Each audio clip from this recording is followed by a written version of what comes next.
नमस्कार मित्रों, आपका बहुत बहुत स्वागत YouTube channel teaching learning event with Anil पर। आज इस वीडियो में हम अध्ययन करेंगे सीटेट स्पेशल क्लास के अंतर्गत अनुकूलन और साम्य धारण को। कल के पार्ट में हमने पढ़ा था स्कीम और स्कीमा क्या होता है, जो आपके सीटेट परीक्षा की दृष्टि से बहुत ही महत्वपूर्ण शब्दावलियां हैं साइकोलॉजी विषय के अंतर्गत। तो आज इस पार्ट में हम लोग अध्ययन करेंगे अनुकूलन और साम्य धारण। अनुकूलन और साम्य धारण क्या होता है, इसको विस्तृत रूप से देखेंगे। ये भी आपके सीटेट परीक्षा के अंतर्गत पूछे जाने वाले महत्वपूर्ण सवाल हैं साइकोलॉजी विषय में।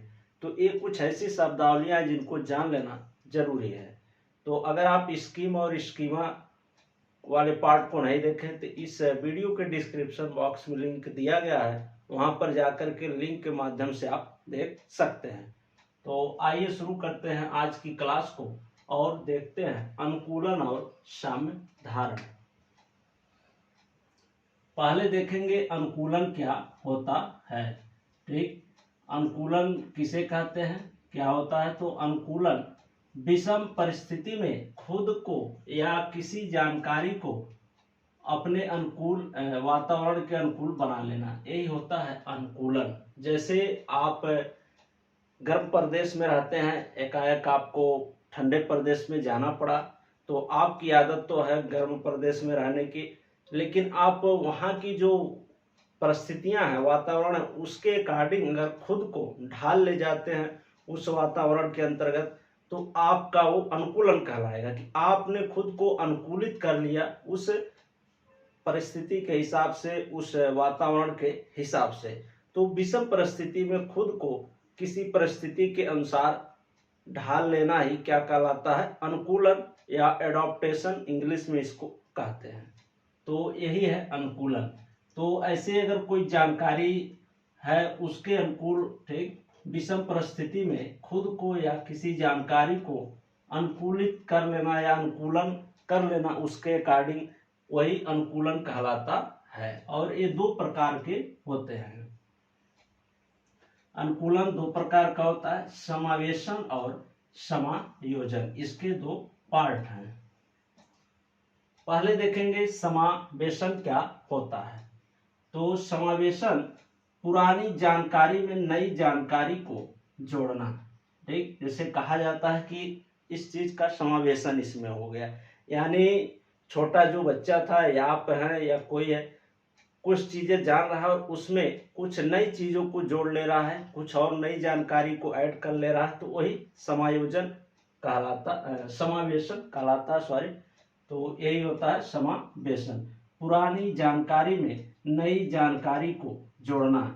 इसका एग्जाम्पल है, जैसे कोई बच्चा है किसी काली चीज को देखता है, ठीक, अगर आपने बताया कि कौवा जो है काला होता है, तो बच्चा जान गया कि कौवा काला होता है। लेकिन बाद में वो पुरानी जानकारी के साथ फिर कोयल को देखा, कोयल भी क्या होती है, कोयल को देखा, वो भी काली होती है। ठीक, तो बाद में वो ये भी जान गया कि कोयल भी काली होती है, तो क्या किया, पुरानी जानकारी उसकी क्या थी कि जो कौवा है वो काला होता है। ठीक, और ये भी जान गया कि कोयल भी काली होती है, तो जो पुरानी जानकारी उसकी थी कि कौवा काला होता है, उसी के माध्यम से उसने नई जानकारी को ऐड किया कि कोयल भी काली होती है। ठीक, तो यही है समावेशन, यानी कोई चीज आप जान रहे हो पहले से, पुरानी चीज, और उसमें कुछ नई चीजों को सीखने के बाद ऐड कर ले रहे हैं, तो आपका समावेशन होगा। ठीक, किसी चीज, पुरानी चीज में नई चीज को मिला लेना, किसी पुरानी जानकारी में नई जानकारी को ऐड कर लेना ही समावेशन कहलाता है। आइए देख लेते हैं समायोजन। इसका दूसरा पार्ट है अनुकूलन का। इसमें है विरोध होने पर जानकारियों में संशोधन। ठीक, जैसे कोई जानकारी है, आपके अगर उसका विरोध हो रहा है, ठीक, उसमें विरोध होने पर जानकारियों में आप क्या करते हैं, संशोधन करते हैं। ठीक, जैसे आप जान रहे थे कि जो काली जो काला कौवा है, ठीक, कोयल काली है, ठीक। अब इनके विरोध होने पर जानकारियों में कि और भी जो काली चीज होती है, ये कौवा या कोयल ही नहीं हो सकती है, वो गाय भी हो सकती है, काला कुत्ता भी हो सकता है, ठीक, और काला कोई कपड़ा भी हो सकता है। तो उसमें क्या आप संशोधन कर रहे हैं, जो पूरा विरोध होने पर जानकारी जो आपको पहले से प्राप्त है उसमें आपने संशोधन किया, तो ये कहलाएगा समायोजन, ठीक। जैसे आप कोई काम कर रहे हैं, उसका उसमें विरोध हुआ कि ये क्या कर दिए, कैसे कर दिए, ठीक। तो जो आप किए हैं उसमें संशोधन अगर आप करके खुद को समायोजित कर ले रहे हैं तो वो समायोजन कहलाएगा, जिससे आपकी जो पुरानी जानकारी थी, जिसका विरोध लोग कर रहे थे या विरोध हो रहा था, उसमें आपने संशोधन कर लिया और चीजें प्रॉपर वे में सही हो गई, तो वो हो गया समायोजन, ठीक। तो यही होता है समायोजन। तो अनुकूलन के ये दो भाग रहे, समावेशन और समायोजन। तो समावेशन में क्या होता है, पुरानी जानकारी में नई जानकारी को डालना या ऐड कर लेना ही समावेशन कहलाता है। और समायोजन क्या होता है, विरोध होने पर जानकारियों में संशोधन, ठीक, ये होता है आपका समायोजन। आगे देख लेते हैं साम्य धारण, ये भी मोस्ट इंपॉर्टेंट शब्दावली है आपकी, इसको भी जान लेते हैं। साम्य धारण क्या होता है,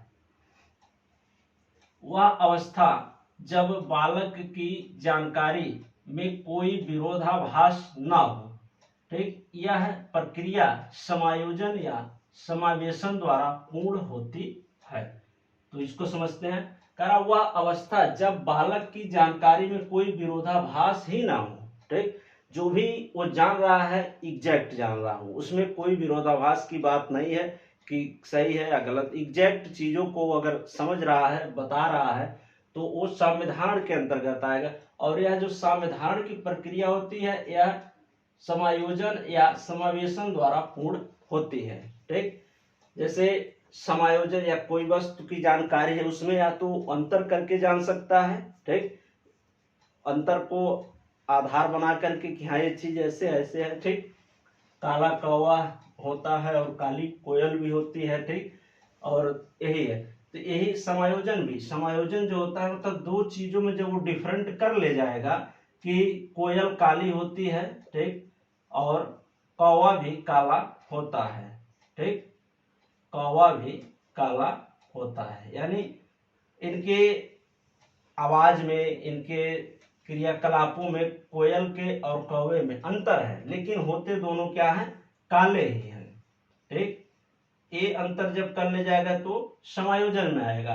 और इन्हीं दोनों चीजों को मिला करके, ठीक, समावेशन और समायोजन द्वारा ही यह जो साम्यधारण की प्रक्रिया है वो पूर्ण होती है। कि जो कौवा या कोयल है वो काले होते हैं, लेकिन इनके जो गुण है वो भिन्न भिन्न होते हैं, ठीक। कोयल की जैसे आवाज सबको प्यारी लगती है, मीठी लगती है, लेकिन वही कौवा की जो आवाज होती है सबको पसंद नहीं होती है, ठीक। तो वही यहाँ पर बताया जा रहा साम्यधारण में कि यह वह अवस्था होती है जब बालक की जानकारी में कोई विरोधाभास नहीं होता है, ठीक, कोई विरोध नहीं होता है, वो जो कुछ जानता है, जो कुछ बताता है वो एग्जैक्ट होता है, एकदम सही होता है। और यह प्रक्रिया समायोजन या समावेशन द्वारा पूर्ण होती है। या तो वो चीजों को हूबहू वही चीज जानेगा, या उनके प्रकृति के आधार पर उनमें डिफरेंट करके सीख जाएगा, बता देगा, तब भी ये प्रक्रिया क्या होगी, साम्यधारण के अंतर्गत आएगी। तो इसी समावेशन और समायोजन द्वारा ही यह साम्यधारण की प्रक्रिया पूर्ण होती है। तो मुझे लगता है आप लोग समझ गए होंगे अनुकूलन और साम्यधारण होता क्या है। तो अनुकूलन विशेष परिस्थितियों में परिस्थिति के अनुसार खुद को ढाल लेना ही क्या कहलाता है, अनुकूलन कहलाता है। ये दो पार्ट होते हैं, समावेशन और समायोजन। समावेशन क्या होता है, पुरानी जानकारी में नई जानकारी को जोड़ लेना ही समावेशन कहलाता है। और समायोजन विरोध होने पर जानकारियों में संशोधन कर लेना, वो होता है आपका समायोजन। और आपका साम्यधारण, तो साम्यधारण जो होता है इसमें कोई विरोधाभास ही नहीं होता, जो चीज बालक जानता है या बताता है वो एकदम एग्जैक्ट होता है, उसमें कोई विरोधाभास की बात नहीं होती है, तो उसको हम साम्यधारण कहेंगे। यानी जो कुछ भी छोटा बच्चा जान रहा है, समझ रहा है, बता रहा है, वो सही बता रहा है, तो वो संविधान के अंतर्गत आएगा कि वह अब ये चीज सीख लिया है। कोयल और कौवा दोनों काले होते हैं, लेकिन इनके भाषा में अंतर होता है, इनके प्रकृति में अंतर होता है, तो संविधान के अंतर्गत आएगा। इसलिए कहा जाता है कि यह प्रक्रिया समायोजन एवं समावेशन के द्वारा पूर्ण होती है। ठीक, तो आज की वीडियो में यही इतना ही। अनुकूलन और संविधारण सीटेट के अंतर्गत पूछे जाने वाली महत्वपूर्ण शब्दावलियां। तो आपको अगर वीडियो अच्छा लगा हो तो चैनल को सब्सक्राइब कर लें और अन्य साथियों के पास अन्य टीचिंग ग्रुप में भी इसको शेयर कर दें। ठीक, धन्यवाद पूरा वीडियो देखने के लिए। मिलते हैं नेक्स्ट पार्ट में नेक्स्ट महत्वपूर्ण सीटेट संबंधित साइकोलॉजी विषय के शब्दावलियों के साथ।